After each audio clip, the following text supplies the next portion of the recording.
শুভ সকাল। ভারতবর্ষটা মুসলমান একদিন রাজত্ব করেছে 700 বছর। তখন তখন তাদের উদ্দেশ্য ছিল যে মানুষকে খুন করা তাদের উদ্দেশ্য ছিল না। তাদের উদ্দেশ্য ছিল এক একটা দেশকে যুদ্ধ করে জয় করা। ফটাফট মানে যুদ্ধ হতো ইংরেজদের সঙ্গে, এক একটা দেশকে জয় করতো। তাদের নেশা ছিল এক একটা দেশকে জয় করার নেশা ছিল। আর এদের নেশা হচ্ছে কি বিজেপি, যে খালি মুসলমান হটাও আর ভারতকে বলে হিন্দুস্তান বানাও। তো এটা হচ্ছে তৈমুরলং সম্রাট বাবরের মাটি আছে, সম্রাট শাহজাহানের মাটি আছে, সম্রাট আকবরের মাটি আছে, সম্রাট ঔরঙ্গজেবের মাটি আছে। এই মাটি সহজে ছেড়ে যাবে না মুসলমান।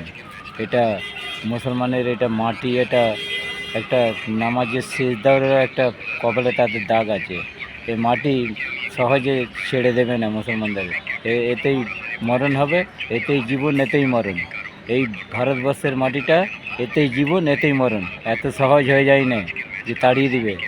হ্যাঁ, তুমি আজ হিন্দুস্তান হিন্দুস্তান করছো।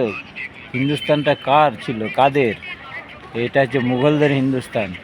এত সহজ হয়ে যাবে না যে তুমি তাড়িয়ে দেবো, কী করবো, অমুক করবো, তমুক করবো।